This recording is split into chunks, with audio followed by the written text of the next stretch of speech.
We commend her leadership and efforts to promote normalization in Afghanistan under very challenging circumstances.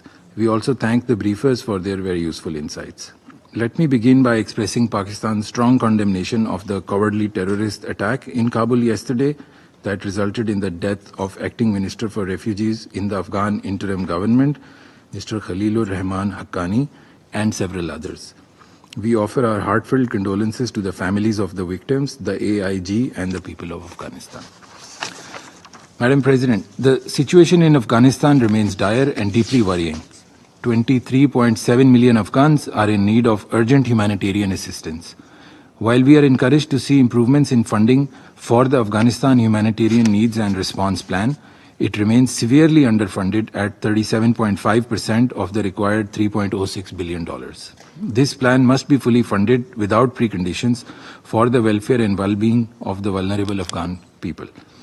Pakistan supports efforts for revival of the Afghan economy and its banking system, addressing liquidity challenges and exploring pathways for unfreezing Afghanistan's national reserves. We are committed to expanding trade relations and commercial linkages with Afghanistan, including through implementation of planned infrastructure and regional connectivity projects such as TAPI, CASA 1000, and Uzbekistan-Afghanistan-Pakistan railway projects. Madam President, Pakistan was the first to advocate sustained engagement with the AIG, and we welcome all such initiatives, including through the ongoing rounds of the Doha process, to help address Afghanistan's problems. However, the effort being undertaken in the framework of the Doha process must go beyond counter-narcotics and the private sector. It must encompass the fundamental issues that have been identified by the international community, especially in the independent assessment submitted by the UN Special Coordinator, Ambassador Feridun Sinirlioglu. Madam President, as noted in the Secretary General's report, Afghanistan continues to face multiple challenges, including terrorism, human rights, political inclusivity, fragile economy, and widespread poverty.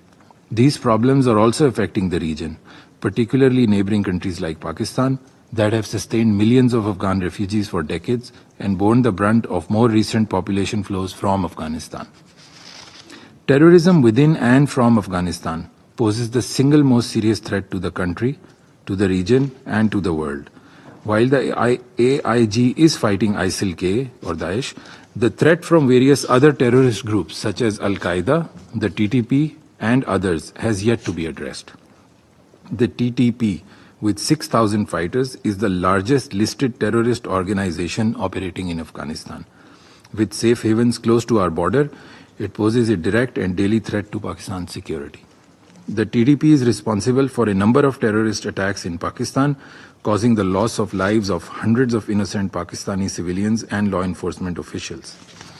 In countering the TTP's cross-border operations, our security and border officials have confiscated some of the modern weapons acquired by the AIG from stocks left behind by foreign forces.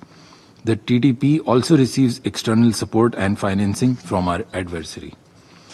The TTP is fast emerging as an umbrella organization for other terrorist groups in the area, with clear objectives of destabilizing Afghanistan's neighbors. We have evidence of its collaboration with other terrorist groups like the Majid Brigade that is utilizing terrorism to disrupt Pakistan's economic cooperation with China, especially CPEC. Given its long association with Al-Qaeda, the TTP could emerge as Al-Qaeda's arm with a regional and global terrorist agenda. Pakistan will take all necessary national measures to eliminate these threats. We will continue to cooperate with regional and international efforts to effectively root out the menace of terrorism. Madam President, the international community also expects the AIG to fulfill its declared commitments on human rights and political inclusion. Instead of easing earlier restrictions, the AIG has intensified the restrictions on women and girls. These restrictions are contrary to Islamic precepts, jurisprudence, and the Sharia. Madam President, Pakistan shares the desire of most of our neighbors and the international community to enhance the prospects of stability and normalization in Afghanistan and to engage constructively with the AIG. Yet, engagement does not imply international acceptance of policies that contravene international law and Afghanistan's legal and political obligations.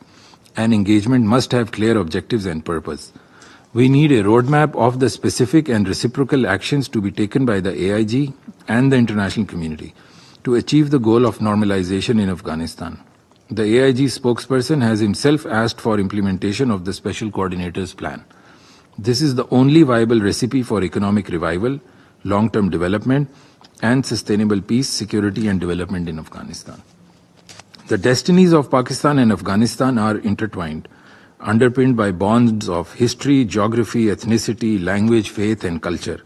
The suffering of our Afghan brothers and sisters affects the Pakistani people deeply. There is no country that is more eager than Pakistan to see Afghanistan return to the international community's fold. Pakistan will continue to play a proactive role to achieve the much-needed and long-awaited peace, stability, and development that the people of Afghanistan rightfully deserve after more than 4 decades of conflict.